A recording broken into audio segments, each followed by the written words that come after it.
नमस्कार दोस्तों, आपका हमारे इंस्पायरिंग वीक चैनल में बहुत बहुत स्वागत है। आशा करती हूँ आप सब बहुत अच्छे होंगे। क्या अंतिम घड़ी में मृत्यु के समय नाम का जप करने से मनुष्य मुक्त हो सकता है? तो दोस्तों, कहा जाता है कि नाम जप से बढ़कर इस दुनिया में कोई भी दूसरी साधना नहीं होती। संघर्ष और चिंता के आज के समय में भगवान के पवित्र नाम का जप क्या आपकी सभी समस्याओं और चिंताओं का समाधान कर सकता है? क्या हर कोई भगवान के नाम का जप कर सकता है? भगवान के किस नाम का जप करें? क्या अपने मन से कोई भी नाम जप सकते हैं या केवल गुरु से ही प्राप्त नाम ही सर्वश्रेष्ठ होता है? क्या अंतिम घड़ी में मृत्यु के समय नाम का जप करने से मनुष्य मुक्त हो सकता है? तो प्यारे दोस्तों, नाम जप भक्ति और परमात्मा प्राप्ति के मार्ग में आने वाली सभी प्रश्नों का उत्तर आपको इस वीडियो में मिलेगा। दोस्तों, कहा जाता है कि भगवान का रोज रोज नाम जप करने से व्यक्ति के जीवन के सभी दुख दर्द खत्म हो जाते हैं और उसे संसार से विदा होने पर मोक्ष की प्राप्ति होती है। एक बार रात्रि का समय था। महात्मा श्यामदास जी भगवान के नाम का अजपा जाप करते हुए अपनी मस्ती में चले जा रहे थे। इस समय वे गहन जंगल से गुजर रहे थे। विरक्त होने के कारण वे महात्मा जी लगातार देशाटन किया करते थे। वे किसी भी एक स्थान पर ज़्यादा समय तक नहीं रुकते थे। वे भगवान के नाम के प्रेमी थे। दिन रात उनके मुख से भगवान के नाम का जप ही चलता रहता था। स्वयं वे अजपा जाप करते थे और औरों को भी उसी मार्ग पर चलाते थे। चलते चलते वे मार्ग भूल गए पर चलते जा रहे थे। जहाँ भगवान ले चलेंगे, दूर अंधेरे में बहुत सी दीपमालाएं प्रकाशित थीं। महात्मा जी उस दिशा की ओर चलने लगे। निकट पहुँच के उन्होंने देखा कि एक वट वृक्ष के पास अनेक प्रकार के वाद्य यंत्र बज रहे हैं। नाच गाना और शराब की महफिल जमी हुई है। कई स्त्री पुरुष साथ में नाचते कूदते हंसते और औरों को हंसा रहे हैं। उनको महसूस हुआ ये मनुष्य नहीं बल्कि प्रेत आत्माएं हैं। श्यामदास जी को देखकर एक प्रेत ने उनका हाथ पकड़ा और कहा, अरे ओ मनुष्य, हमारे राजा तुम्हें बुला रहे हैं, चलो मेरे साथ। वे मस्त भाव से राजा के पास गए, जो कि एक सिंहासन पर बैठा था। वह राजा के इर्द गिर्द बहुत से प्रेत खड़े थे। प्रेत राजा ने कहा, इस ओर तुम क्यों आए? हमारी प्रेत मंडली आज मदमस्त है। इस बात का भी तुमने विचार नहीं किया? तुम्हें क्या मौत का डर नहीं?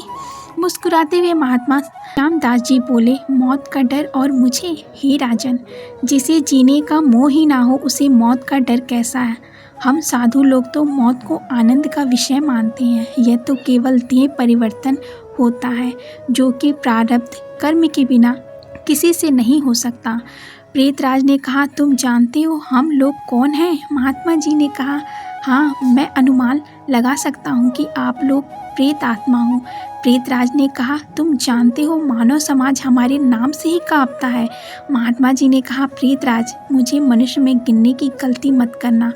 हम जिंदा दिखते हुए भी जीने की इच्छा से रहित हैं, मृत तुल्य, और यदि जिंदा मानो तो भी आप हमें नहीं मार सकते। जीवन मरण तो कर्मों के अधीन है। क्या मैं आपसे एक प्रश्न पूछ सकता हूँ? महात्मा की निर्भयता देखकर प्रेतों के राजा को बड़ा आश्चर्य हुआ कि प्रेत का नाम सुनते ही मर जाने वाले मनुष्य में एक इतनी निर्भयता से बात कर रहा है। सचमुच ऐसे मनुष्य से बात करने में कोई दिक्कत नहीं है। वो बोला, पूछो, क्या पूछना चाहते हो? महात्मा जी ने कहा, प्रेतराज, आज यहाँ आनंद उत्सव क्यों मनाया जा रहा है? प्रेतराज ने कहा, मेरी इकलौती कन्या योग पति ना मिलने के कारण अब तक कुंवारी थी, लेकिन अब योग जमाई मिलने की संभावना है। कल उसकी शादी है, इसलिए उत्सव मनाया जा रहा है। महात्मा जी ने हंसते हुए कहा, तुम्हारा जमाई कहाँ है? मैं उसे देखना चाहता हूँ। प्रेतराज ने कहा, जीवन के मोह को त्यागने वाले हे परमात्मा, अभी तक वह हमारे इस प्रेत योनि को प्राप्त नहीं हुआ। वो इस जंगल के किनारे बसे गांव के एक धनवान का पुत्र है। महादुराचारी होने के कारण वह एक भयानक रोग से पीड़ित है और कल संध्या से पहले ही उसकी मृत्यु हो जाएगी और फिर उसकी शादी मेरी कन्या से होगी। रात भर गीत नृत्य और मद्यपान करके हम लोग आनंद उत्सव मनाएंगे। नाम का जप करते हुए महात्मा जी वहाँ से विदा हुए और जंगल के किनारे बसे गांव में जा पहुँचे। तब तक सुबह हो चुकी थी। एक ग्रामीण से उन्होंने पूछा, क्या इस गांव में किसी धनवान का बेटा बीमार है? उस ग्रामीण ने कहा, हाँ महाराज, नवलसा सेठ का बेटा सकुल चंद 1 वर्ष से रोगग्रस्त है। बहुत उपचार किए जाने पर भी वह ठीक नहीं हुआ। महात्मा जी ने उस ग्रामीण का धन्यवाद किया और पूछते हुए उस धनवान के घर जा पहुँचे। वहाँ सकुल चंद की हालत गंभीर थी। वह अंतिम घड़ियाँ गिन रहा था, लेकिन फिर भी महात्मा जी को देखकर माता पिता को आशा की किरण दिखी। उन्होंने महात्मा जी का स्वागत किया। सेठ के बेटे के पलंग के निकट आकर महात्मा जी ने प्रभु नाम का जाप करने लगे। दोपहर होते होते लोगों का आना जाना बढ़ने लगा। महात्मा जी ने पूछा, क्यों सकुल चंद, अब कैसी तबीयत है? उसने आंखें खोलते ही अपने सामने एक प्रतापी संत को देखा तो रो पड़ा। बोला, महाराज, क्या आप मेरा अंत सुधारने के लिए पधारे हो? मैंने अपने जीवन में बहुत पाप किए हैं। भगवान के दरबार में मैं क्या मुंह दिखाऊंगा? फिर भी आप जैसे संत के मुझे दर्शन हुए, यह मेरे लिए शुभ संकेत है। इतना कहते ही उसके सांस फूलने लगी, वह खांसने लगा। महात्मा जी ने कहा, बेटा निराश ना हो, भगवान का नाम तो पतित पावन है। तेरी यह अंतिम घड़ी है। अब काल से तुझे डरने की कोई ज़रूरत नहीं है। खूब शांति से अपनी तमाम चित्तवृत्तियों के वेग को रोककर भगवान के नाम के जप में अपने मन को लगाओ। अचपा जाप में लग जाओ, क्योंकि भगवान का नाम ब्रह्म हत्या आदि महापापों का नाश करने में समर्थ है। महात्मा जी ने सकुल चंद के कान में भगवान के नाम का उच्चारण किया। दिन ढलते ही सकुल चंद की बीमारी बढ़ने लगी। वैद्य हकीम बुलाए गए, भस्म आदि कीमती औषधियाँ दी गई, किंतु अंतिम समय आ गया था। यह जानकर महात्मा जी ने थोड़ा नीचे झुककर उसके कान में फिर से भगवान का नाम लेने की याद दिलाई। भगवान के नाम का उच्चारण करते ही सकुल चंद के प्राण पखेरु उड़ गए। लोगों ने रोना धोना शुरू कर दिया। शमशान यात्रा की तैयारी होने लगी। मौका पाकर के महात्मा जी वहां से चल दिए। नदी के तट पर आकर स्नान ध्यान करके नाम का स्मरण करते हुए वह वहां से रवाना हुए। शाम ढल चुकी थी। वे मध्य रात्रि के समय जंगल में फिर से उसी वटवृक्ष के नीचे जा पहुँचे जहाँ पर प्रेत समाज उपस्थित था। प्रेतराज सिंहासन पर हताश होकर बैठा था। आज गीत नृत्य हास कुछ नहीं था। चारों ओर करुण कंदन हो रहा था। सभी प्रेत रो रहे थे। महात्मा जी ने पूछा, प्रेतराज, कल तो यहाँ बड़ा आनंद उत्सव हो रहा था, लेकिन आज शोक समुद्र लहरा रहा है, क्या कुछ अहित हो गया? प्रेतराज ने कहा, हाँ भाई, इसीलिए हम सब रो रहे हैं। हमारा तो सत्यानाश हो गया। मेरी बेटी की आज शादी होने वाली थी, अब वो कुंवारी ही रहेगी। महात्मा जी ने पूछा, प्रेतराज, तुम्हारा जमाई तो आज मर गया है, फिर तुम्हारी बेटी कुंवारी क्यों रही? प्रेतराज ने चिढ़ते हुए कहा, यह सब तेरे कारण हुआ है। मैं ही मूर्ख था जो मैं कल तुझे सब कुछ बता दिया। तूने तो हमारा सत्यानाश कर दिया। महात्मा जी ने नम्र भाव से कहा, हे प्रेतराज, मैंने आपका अहित किया, यह मुझे समझ में नहीं आया। क्षमा करें, मुझे मेरी भूल बताओगे तो मैं दोबारा ऐसा नहीं करूँगा।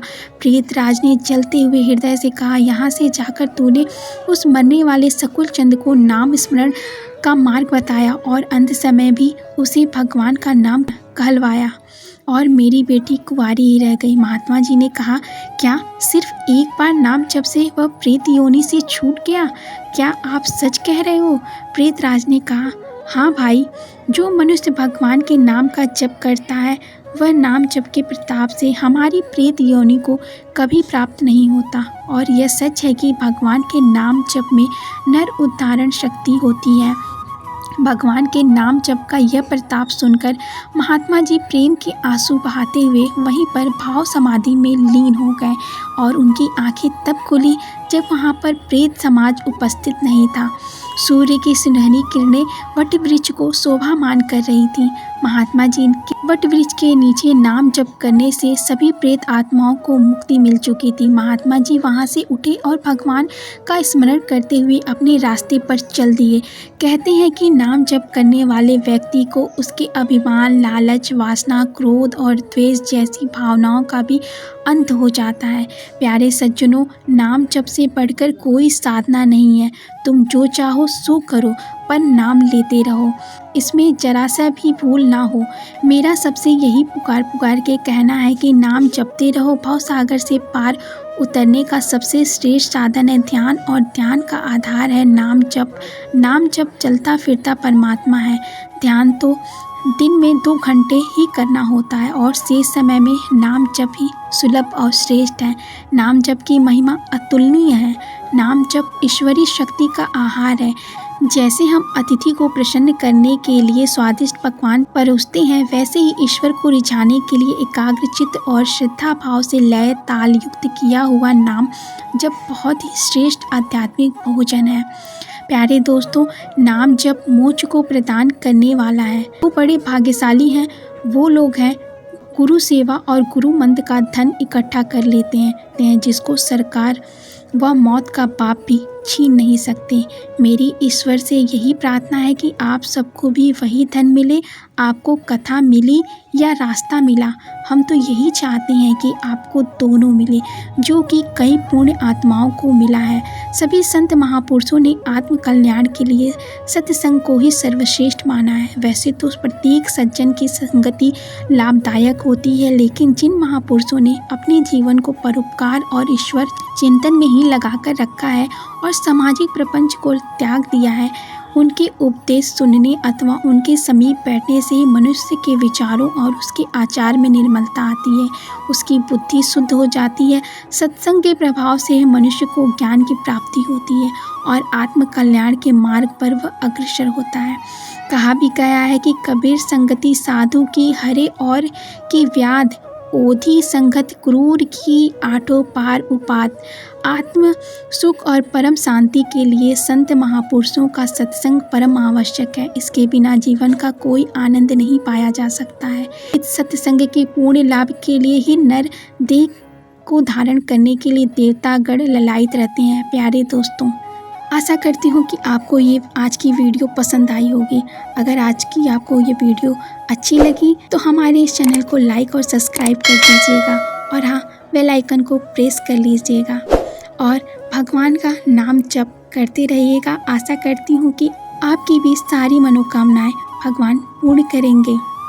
तो मिलते हैं नेक्स्ट वीडियो में।